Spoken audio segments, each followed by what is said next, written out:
Welcome to the Cedar Valley Podcast. Consider this your inside look at what makes our region special. We talk about everyday life here in the Cedar Valley, the voices speaking up for progress, the ideas shaping our future, and the partners investing in our success. We believe community is built one conversation at a time, and we've saved you a seat at the table. Well, today I have Callie on the Cedar Valley Podcast. Callie, welcome. Tell me a little bit about yourself. You go to school here in the Cedar Valley? Yes. Yes. Okay. What grade are you going into? I'm going into 7th grade. I will be at the same school as my brother. He is in 9th grade now. That's And awesome. I'm going to Pete Junior High. Okay, so the move up to Pete, you're going to be at the junior high. That's super exciting. My kids went there too and loved it. It's a great school. So tell me a little bit, Callie, about what you love to do in the summer. You're officially on summer break and you've got all the time now to do all the things that you enjoy. So what's this summer look like for you? Wake up in the morning and I will get on a group chat with my friends and ask what we're doing today. And that's usually going to the pool or going in the creek. And that usually just looks like we all come over to my house and we find a ride and get to the pool. And then we'll probably go find a sweet treat after. Love that. Do you have a favorite place for a sweet treat here in the Cedar Valley? Cedar City Creamery. Oh, yeah, they're the best. What's your favorite thing to get there? Probably like a concrete mixer, Oreo. Mhm. I like how they put so many toppings on theirs that like they're falling out over the cup as you're trying to eat it, but it's perfect. Yeah. Awesome. Well, hey, I am going to be talking later today to a friend of mine. Her name's Chelsea Petersen, and she is in the same position that I hold here in Waterloo and Cedar Falls in Waverly. So she's the chamber director and the Main Street director. And I would love to hear if you have a question for Chelsea that I can bring up when I talk to her later. We like to go there a lot in the summer, so where are some places we could go with some friends? Awesome. So you want to know where are the places to go in Waverly this summer as somebody that likes to be outside, likes to have a good time, and sounds like likes to eat ice cream, which I can appreciate. Awesome. Well, Callie, I really appreciate your time, and I hope you have a fantastic summer break and good luck at Pete next year. All right, thank you. Thanks. This is Katy Susong. Welcome to the table. Well, Chelsea Petersen, welcome to the Cedar Valley Podcast. We are so happy to have you here today. Thank you. Thanks for the invitation. I'm excited to be here. Absolutely. So tell me just a little bit about your role and what you do for the city of Waverly. Yeah, so I am the Waverly Chamber and Main Street Executive Director. I've been there about 18 months. And so, really supporting businesses, not only community-wide, but also then the downtown revitalization, economic development in the downtown Main Street district. Well, I have been in my role just a little bit longer, so we are all in this together, right? Absolutely. But I do know because I've watched from my seat and being a part of this work that we do here in this community, I've watched what you've done, and it's been really incredible to see the impact that you've had in Waverly. You're doing a job, and you did not start like in a perfect setting, right? I did not. Let's talk a little bit about that. Yes. So I started in September of 2024, and in August, the Bremer Avenue Bridge was torn out. So yeah, the first year was incredibly challenging for the businesses, for our community. I mean, the bridge literally connects our community. And so having that detour and it's all in perspective, but when we're used to hopping in the car and getting somewhere and you can't, that's challenging. And so then consumer behavior changes too, and our patterns and our routines, and we plan trips around the river as, wild as that may seem, but for Waverly, that was a huge deal. That was super challenging, being that listening ear for our businesses, because it's been nonstop for them with Bremer Avenue reconstruction and then COVID and this. But boy, just super proud as well to say I'm from Waverly because of the resilience and the way the community supported, and then of course the businesses that make Waverly great. Yeah, absolutely. And it's a tough thing to balance because road construction is annoying no matter where you are. But in your role, right, you're trying to balance being a support for your businesses while Mm-hmm. also acknowledging like this is progress, right? It's going to ultimately be better. We're going to get there, but it's a tough place to be in. What were some of the things that you did as an organization to really support your businesses through that transition, disruptive period? Yeah. So initially it was, communication with the DOT and signage. I mean, being a state project, being Highway 3, a state highway, that made additional challenges, if you will, with restrictions and things. And so working through that, being that liaison of communication between the DOT and for our businesses, and how can we make sure people know that downtown is still open. So we had a couple roundtables where we invited the DOT to come, and the business owners had the opportunity to speak directly with them and ask questions, and then also creating different events and the portable signage that we put up. And that was all businesses and volunteers. We can help orchestrate, but that wasn't us, it's us supporting everyone else on the ground. And then just being that kind of communication and the updates and making sure that I was in weekly communication with the DOT, and just in getting those updates as we planned events, like what can we do, what can't we do, and then as the bridge got closer to opening, of course, the excitement and wanting to be able to, celebrate, but also stay out of the way so they can get the bridge open. Sure. Oh, funny. Well, nice. Well, it is exciting that it is now open. Yes. And as challenging as that can be to weather something like that, hopefully moving forward, it is just such a positive thing for the city of Waverly to be able to have the bridge done, to not have to worry about major construction again. Bingo, absolutely. All of that, right? Yes. Yes. Chelsea's like, I want to be retired before that is ever an issue, right? It's a 100-year bridge. That should be great. I love it. Good. So I want to talk a little bit about your role, because it's a little different than mine. So at Grow Cedar Valley, we are the Chamber of Commerce and an economic development organization. You are also an economic development organization and a chamber, but you are specifically focused on Main Street. So talk just a little bit about how you balance both of those roles. Sure. So, it's important. It complements one another very well, in that our businesses outside the downtown district really support the businesses downtown. But it is important for us, being a Main Street, Iowa community, to have those opportunities for placemaking and rehabilitation, revitalization. And so we've been fortunate to get several grants that have been used to rehab upper story housing and some of those buildings that have needed a lot of help. And so that's been super impactful. And then also the community events that we host, just to enhance the quality of life for people in Waverly and surrounding areas. Yeah, awesome. I don't think I know this about you. Did you grow up in Waverly? Are you from Waverly? I am not from Waverly, no. Where are you from? I'm from Ackley. Okay. In Ackley. My husband's born and raised in Waverly, so lived there 15 years. But awesome. Yes. Love that. Well, you do a great job representing Waverly now. Thank you. Good stuff. So when you think about kind of the opportunities that exist for the city of Waverly, for specifically Main Street and for the businesses that you represent through the chamber, what are you most excited about? Most excited about? One of our strategic goals is enhancing our connection with Wartburg College.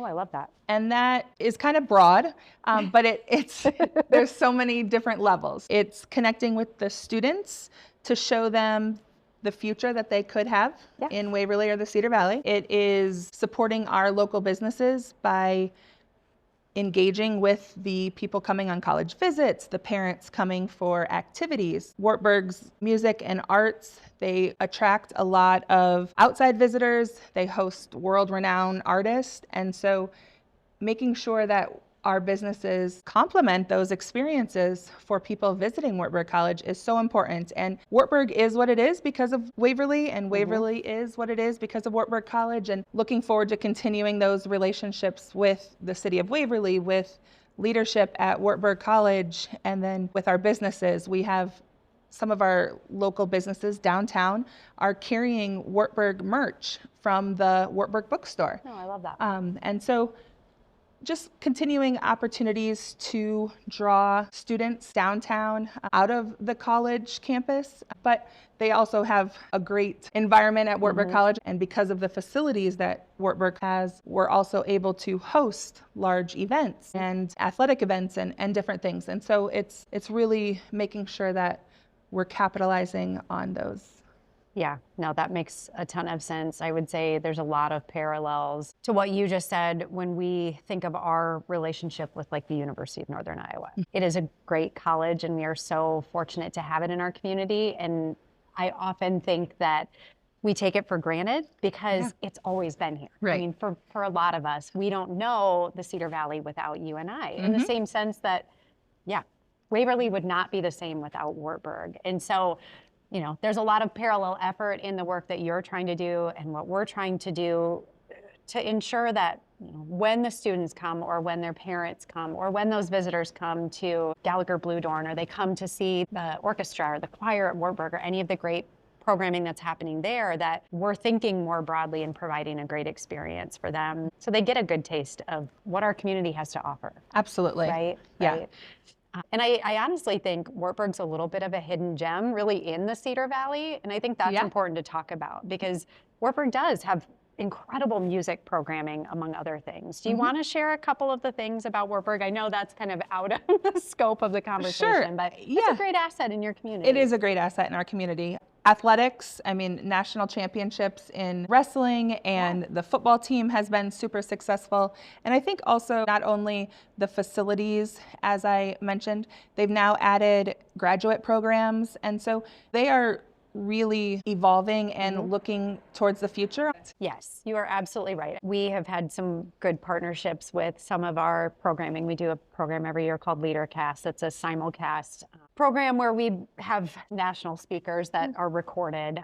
And so we build an event around that. And Wartburg is always a partner in that event because of their programs like their Leadership Masters, which is it's a cool offering. It is. Something we're fortunate to have here in the Cedar Valley. Absolutely. So talked a little bit about what excites you. I know from my own experience that this job is not always entirely glamorous, right? Correct. Yeah. There are some things that are a little bit challenging to navigate. So, what are the things that keep you up at night? What are the challenges that you have in your role, Chelsea? Yeah. One time it was like 24-hour staffing, and to not be in healthcare and long-term care anymore, I sometimes have to remind myself that it's just the chamber world. Like no one's life is depending on me right now. Thank you. Yes. And so that helps ground me. But as small business owners, they juggle a lot and is often 1 or 2 person show doing everything. When they come, that's one of the greatest joys of my job is, offering that support, helping them brainstorm, thinking, through ideas on how to navigate some challenges, but it also is one of the less favorable parts because I want to solve it for them and I want them to feel successful and not isolated. You're trying to be a resource in really an ever-changing environment. And to your point, you don't have unlimited capacity or resources to be able to meet every need. But sometimes as somebody that cares about the community, you feel compelled and you want to be able to do that. Absolutely. I totally understand that. And I think then the other thing, just in talking with businesses, is workforce, both recruitment and retention. Recruitment is certainly important, but I think retention is just as important. For sure.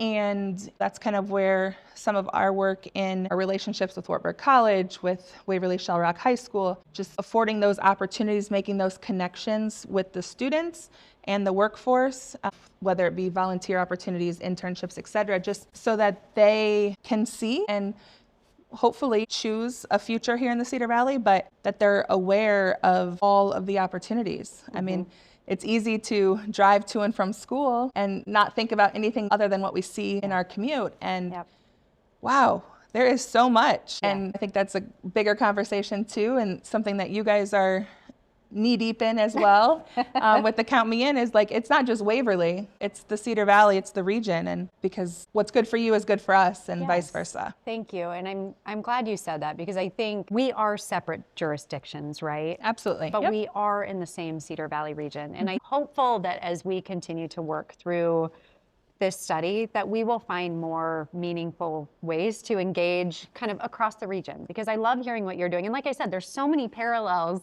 to the conversations you're having about Wartburg and to the conversations we're having with you and I and Hawkeye and our educational institutions here. And just would love to see that as we move forward, there are more opportunities for partnership and collaboration and just supporting each other. Absolutely. Right? Absolutely. Right? Yes. Yeah. So, because I think you guys are doing a ton of great stuff, and you're a force in the region, which is cool. When we talk about the Cedar Valley region, you are absolutely a representative of Waverly, a great one at that. Talk to me a little bit about what you love about this broader region. Yeah, I mean, I think the accessibility, it doesn't take too long. We're actually headed to Chicago this weekend for a birthday party, and I'm like planning all this stuff, and then it dawned on me, I was like, traffic. I have to account for traffic. We might not be there by 6 p.m. And I take that for granted, that being able to get anywhere within 20 or 30 minutes, can have a nice dining experience, can get shopping what we need. And then also just the location and access to healthcare, whether that's our local systems or even, you know, Rochester, hopping on 63 is not far away, University of Iowa, just in a great spot. Yeah. You know, truly location-wise, we have access to everything, our outdoor, our trail systems, recreation. It's a lot to be thankful for here in the Cedar Valley. Got a lot of good stuff going on. We do.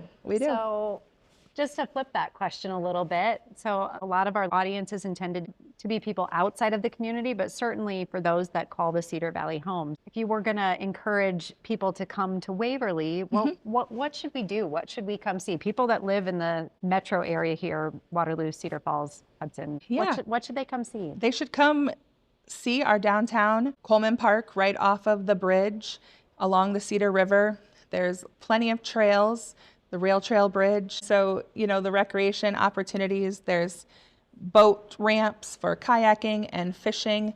And then our charming stores, shops on Bremer Avenue, the brewery. It's a great place to walk around, ride a bike, come for a drive. The last Thursday night of May, June, July, August, and September, we have a classic car cruise night. It's totally organic, and everyone brings out their hot rods and drives up and down Bremer Avenue. For those that grew up in Waverly, that's what they used to do, and they turn around at Meyer Pharmacy. And so it's nostalgic for a lot of people, but people bring their lawn chairs and line Bremer Avenue to watch. So it's a lot happening, a lot of great school systems, both public and private, places to worship, just great communities. I love and that. Feel small, you know people, you run into familiar faces at the grocery store, but big enough to have the amenities that you could need. Yeah. And the airport. I just dropped my mom off like 45 minutes before her flight. That's amazing. Yes. That's awesome. I am also a big fan of not having to drive forever to get to the airport, and also like it's super cheap when you do stay to park there. We just were at the airport last weekend. I think we parked for 3 or 4 nights and it was like $24. Like, see? We love this. Exactly. Right? Exactly. So I asked you about general visitors to Waverly. For our podcast, we always have somebody ask a question in advance that we can then turn around and ask our guests. Oh, dear. And so, yeah, this is a real hard hitter, by the way. Okay. We have Callie Decker. She is soon to be in the 7th grade. And she's got family friends that live in Waverly. Oh. She wants to know, when she comes to Waverly this summer to visit her friends, what does she as a 7th grader need to do?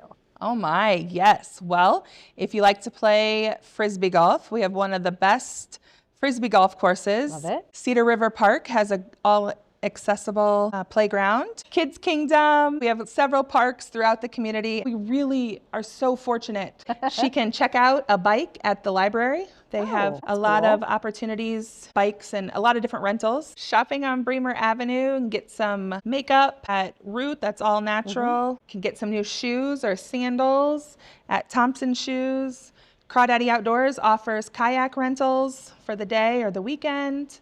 So Lots of get fun us- stuff to do in Yeah, Waverly. For yeah. sure. My sister and brother-in-law and their kids live in Waverly. And I know anytime we go and visit my nieces and nephew, we have to go to Four Queens. We've got to get ice Sure. cream. Yes. Yeah. So Yes. Yeah. Absolutely. sit on Lots the of river. places. So we did talk a little bit about the challenges.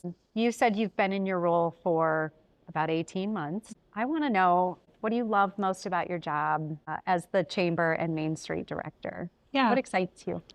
The people. Yeah. And those relationships that I get to have, that continually evolve, and helping make a difference for Waverly and for the greater region. So definitely the people. I would agree with that sentiment in my role. It feels like we are really kind of uniquely positioned to be able to serve people and businesses in our communities. And although we don't always have the right solution or the right resources, I know your heart and the heart of our organization is that we want to help. We're ultimately here because we love our community. We want to continue seeing it as a great place to live, work, play, raise a family. And so to be able to be in a position where we can truly impact others and truly help, even though it doesn't always feel like it, Yes. that's a really rewarding thing. It absolutely is. Right? Absolutely. Yeah. Yeah. So we're lucky. Very. Yes. Well, Chelsea, I really appreciate your time today, and I appreciate the conversation. Yes. We need to do this more often. We do. When we're not recorded. Absolutely. Yes. Thank you so much for the opportunity. Thank you. Yeah.